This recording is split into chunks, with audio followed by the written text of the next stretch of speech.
We are gifted with a diverse wildlife. From the biggest to the ones who stay under the Earth's surface, we have enormous creatures. We have more than 2 million species, so there's no way that you'll know all of them. But some species are much more popular than the rest. Like everyone knows about lions, snakes, dogs, eagles, wolves, cats, seals, whales, sharks, etc. The list goes a long way. Some of them have the tendency of being loving towards humans, rest are wild, and usually end up hurting humans because that's their tendency. The first ones are good, but what if you have an encounter with the latter type of animals when you're all alone? Just imagine you're in the middle of the woods, you're all alone taking a regular walk where you walked a bit deeper into the jungle than you usually do, and now you stand right there in front of an animal that's looking at you through the bushes. What would you do? Can you actually do anything at all? One fine day when the weather was freezing cold and the Earth's surface was covered with snow, Danielle, after getting free from her work, decided to go for a walk with one of her friends. They were enjoying the chilling atmosphere and their minds were at immense peace. There was nothing new for them, as it was almost part of their daily routine to get some fresh air. But that day wasn't like other days. Someone was closely keeping an eye on them through the bushes. The humans didn't realize it until that someone got a company and the two started approaching towards them. Wolves are the chasers who aren't as fast as cheetahs, but fast enough to chase their prey down with a speed of 45 kilometers per hour. It's about 28 miles per hour. If you ever encounter a wolf, assuming that you're a mighty and tough person who can fight a wolf, then you should know that wolves never attack alone. They hunt in a group of 5 to 10 wolves, which means there's no way out, unless they just had their food and you don't look that tasty to them. If that's all you know about wolves, then you should really go ahead and see what these creatures can actually do. This occurrence took place in the Colorado Wolf and Wildlife Center, a nonprofit organization which is certified by the Association of Zoos and Aquariums, AZA, a wildlife that especially looks after the wolves and the hybrid dogs that are very close to the wolves. The place is intact with professionals as well as volunteers who love to work for these animals and work upon their continuously decreasing numbers. While the professional zookeepers and doctors may get along with these wild species, it's not at all advisable for the volunteers and the other visitors to get close to these animals. But what if it happens unintentionally? When talking about wolves, we'd like to tell you that wolves are very emotional when it's about their relationships and family. Once they get a partner, they generally live together the rest of their lives. They're strongly connected with their known wolves to an extent that they can even give up their own lives to save their family. There's so much about these species that most of the world isn't yet aware of. Wolves are famous for howling sound they make. It's actually their way of communication. No matter how good they might sound, nobody ever wants to see one without any security, as we're all aware that they're wild creatures who live on hunting, and a wolf attacking a human is not an unbelievable thing to happen. Many people are scared of wolves, coyotes, and foxes, but not the founder of this sanctuary. Darlene Kabobel, a brave and kind-hearted lady who sees wildlife's pain instead of getting scared of it. The founder's life mission is to save these beautiful beasts from human exploitation. When it comes to wolves, Darlene has experienced more than required, but what happened that day came to her as a surprise too. It was one of these moments where time stood still, and that's when a person gets what we all know as a once-in-a-lifetime event. Kakoa, meaning the brave one, is a timber wolf that was taken in by the Colorado Wolf and Wildlife Center. Kakoa was welcomed as an infant after being born in the Secrest Wolf Preserve in Florida. He's known as the Reserve Center for his thick and soft silver gray fur. Kakoa has remarkable features and is always active and ready to play with his sister, Sakara, who came along with him. Wild animals look incredible until they get too close. And that happened when a young woman crossed the path with Kakoa is something we need to see. Sakara is an independent, fighter, yet cute female wolf. Sakara, Kakoa, and Kaney, their adopted grandson, stay together. Sakara has shown strong maternal instincts and has raised many pups over the years. She normally stays away from humans and any contact with them. Sakara is used to observing people from behind the trees and notices humans passing by when she lays at ease. The Wildlife Center was happy at the moment they welcomed the pair of these siblings, and it was a nice addition to see wolves in the place. Well, they were not interfering in anyone's life until one snowy day. Being the first ever wolves in the center, they were representing the sanctuary as ambassadors. Everyone was expecting that having 2 wolves in the sanctuary would attract more visitors, and this would increase the possibility to educate more population about wolves and wolf dogs. But Kokoa and Sakara had some other plans for the visitors and for the publicity of the center. They were both adopted from a facility in Florida called Seacrest Wolf Preserve. We'd hoped they would be ambassadors, but sadly, like most wolves and high-content wolf dogs, once they reached maturity, they became very shy and retired at the ripe old age of 2, said Michelle Smith, a worker at the center. They were not at all interested in any of the interactive sessions.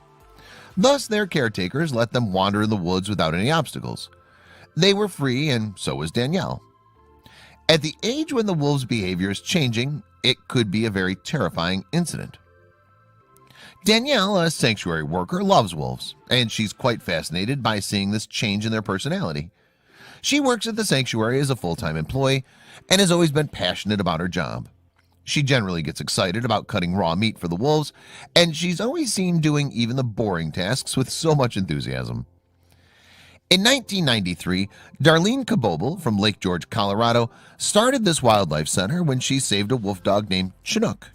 The 2-year-old dog was soon to be euthanized in a local animal shelter just because she was a wolf hybrid label. Darlene always been scared of wolves, but looking at Chinook changed her life forever. After welcoming young Chinook home, she started researching about the wolf dogs and learning their extreme struggles throughout the country.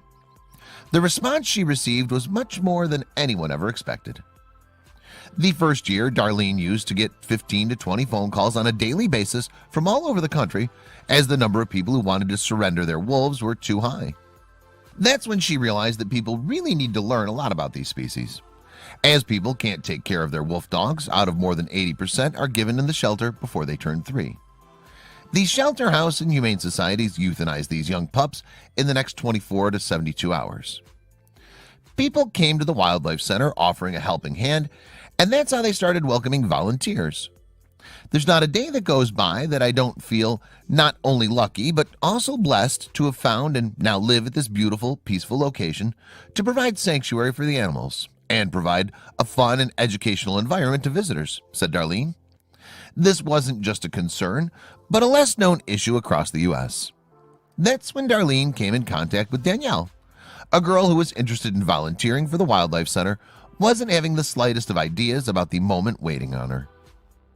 After completing 2 decades, Darlene's Wildlife Center has covered 35 acres where the rescued animals live. The place organizes several tours for the tourists and has a lot of other exciting features for people who love these ancestors of dogs family. It even consists of an amphitheater for educational purposes. The workers of the center have also arranged facilities for many hikes, and adventurous people love it as the place is filled with enough wolves. They have enough security measures also, but the encounter that Danielle had was never seen before. Although all the sanctuaries are taking extreme steps to save the endangered species of the gray wolves, the numbers are decreasing after all the efforts. These natives of North America and Eurasia areas are now struggling to survive the extinction. Very few wolves are left in the European land. The majority live in Alaska, Canada, and Asia. The animal sanctuaries are the safest place for these animals to be, but it's assumed that humans are kept in safety there. Neither was Danielle any ordinary visitor at the place, nor was her experience. Thanks to people like Darlene that gray wolves are able to live a naturally healthy life. For sure, she was certain that nothing bad could happen to the wolves or to the volunteers, as the security measures are very strict and nobody ever gets in the way of the wolves. Also, the wolves are kept distant from the humans, so everything seems safe, yet the wolves' nature seemed a bit unknown until Danielle walked in. Wolves are beautiful giant creatures who act shyly and introverted when surrounded by people. On the contrary, when wolves are with their family or another pack of wolves, they tend to be more active and more playful. The encounter with Danielle wasn't planned by anyone. Hence, this could be a strange sight for Kokoa and Sakara, so was their reaction to it. When walking through the woods, Danielle felt like someone was following her. She wasn't wrong, because when she turned back, she noticed that it was Kokoa, who was easily recognized because of his silver shiny fur. He was looking straight at her. 3 of them were face to face when Danielle saw that Kokoa wasn't alone. Behind Kokoa, who was standing in an alert position, Sakara was trying to hide behind the trees and peeking through the gaps. Danielle and her friend didn't know how to react to this. They were in the middle of a dense forest on a cold day with two young giant wolves looking at them, and they had no clue about what should be done next. Although Danielle always wished that she could build a strong connection with these wild animals, but never in their life did she wish to face them like this. Her friend was also equally hopeless, as this pair of siblings was getting closer to them. They were getting hopeless, not seeing anyone around them. Cocoa reached there first, while Sakara decided to stay back. She was standing there a few steps away from her brother, as if she was scared to get any closer. But Cocoa was close enough and started sniffing their clothes. They both were terrified, while Danielle's friend stepped back away from Cocoa. Danielle was still standing right there. She admires wolves for their beautiful and gigantic appearance, but she was petrified. Cocoa came close to her and touched her hand with his nose. For Danielle, it was a scary thing, and she could feel Cocoa's fur near her legs. Instead of running away, she sat down right there and did what was so unbelievable that her friend immediately took out her phone from her pocket to record the present happening on the phone. Danielle started petting Cocoa, and he too was being comfortable with her. Her friend was recording all this and was not ready to get any closer. Sakara also seemed interested in everything. She too started moving towards Danielle. If you think this is all, then you need to keep watching, as these wolves made a huge choice that day. Within a few minutes, Cocoa was so comfortable with Danielle that he decided to rest on the land and requested her to pet him with his sweet hand gestures. He was getting his belly rubbed by Danielle, just like dogs like. Every time Danielle stopped rubbing his belly, Cocoa slightly put his front leg on top of her hands to pet him. Cocoa started kissing Danielle, and Sakara too wanted to be a part of this fun scene. Cocoa and Sakara both are reserved nature and never let humans nearby. But with Danielle, they were playing like she was one of them. I've always had a passion for nature and animals. These wolves have my heart, and I'm honored to have been accepted into their pack, said Danielle. Danielle was assuming it to be a once-in-a-lifetime thing to happen, and that the wolves would treat her like any of the rest of the humans the next time they see her. However, that day, both Sakara and Cocoa chose Danielle as a part of their family. Even Danielle herself wasn't aware of this until the next time she saw them. That day, when Danielle walked out of the woods, she was still reliving the moments with the wolves over and over again. When the Wildlife Center staff saw the video, they wanted Danielle to meet the wolves on a daily basis, so that there's at least one person whom these wolves will listen to. But Danielle wasn't sure if Cocoa and Sakara were going to react in the same way or not. Whenever Danielle's around, it looks like Cocoa and Sakara get too excited to stay with her. They both enjoy cuddling with her and just laying right there, surrendering themselves to her. For Danielle, it's nothing less of a miracle and the best job she could ever be working on. Even the sanctuary staff took advantage of the strong bond. Although both Cocoa and Sakara are friendly with Danielle, the closest bond she shares with Cocoa the wolf, who generally stays calm.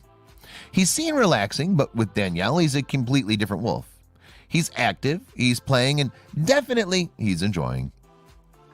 After their encounter with Danielle, Cocoa and Sakara have no issues in appearing in front of the visitors. Cocoa loved to kiss the visitors, while Sakara appreciates a little petting. They've developed a trust in Danielle, and that's the reason why she's assigned to most of the work related to the wolves. The video clearly shows Danielle taking steps towards the wolves. She slightly leaned down and started petting them. Cocoa and Sakara seemed to be loving her nature and got along with Danielle within a blink of an eye. They've always seemed to enjoy Danielle's company. Cocoa and Sakara love Danielle. The siblings are now 8 years old and still stay active and healthy. Many people accuse the sanctuary of domesticating these wild animals, but according to the volunteers, they don't follow any unnatural process which may bring change in the animal's behavior. Rather, they leave it wholly on the animal's choice if they would like to be with humans or not. The first video. The beautiful moments were recorded and later on shared on the Colorado Wolf and Wildlife Center's online page. The first video shows Danielle approaching towards Cocoa and Cocoa kissing and licking her face. The second video is much more fun when Sakara too makes it to the footage. The second video. This was the second video recorded when Cocoa was comfortable with Danielle and is rolling over with fun, and Cocoa makes a short appearance in the video, but both seem to be treating Danielle as their friend, not different from them. The videographer was observing the whole scene from a distance and at first commented on Kokoa's huge size. And Danielle, you're an average-sized person. The sanctuary made something very clear when they mentioned in the post, Kokoa loves his ladies, especially Danielle. Kokoa loves to greet visitors with wolf kisses, the sanctuary is mentioned on its website. Shelter staff member Smith adds, since he was raised by people and bottle-fed from the time he was born, he's very well socialized, meaning he enjoys the company of people. His biography on the website states, Kokoa is a handsome young male with a sweet personality, which is good because he loves to greet visitors with wolf kisses. When he puts his paws on another person's shoulders, he towers at about 7 feet. This is not the same as domesticated or tame.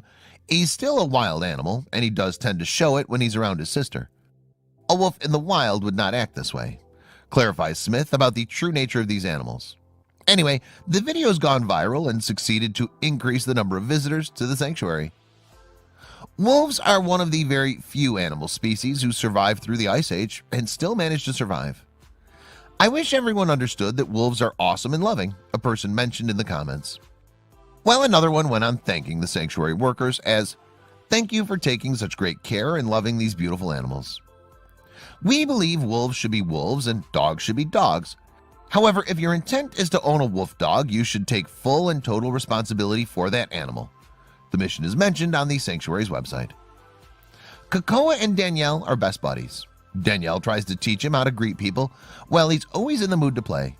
Visitors admire their duo, and you too can go ahead and meet Kokoa and Danielle.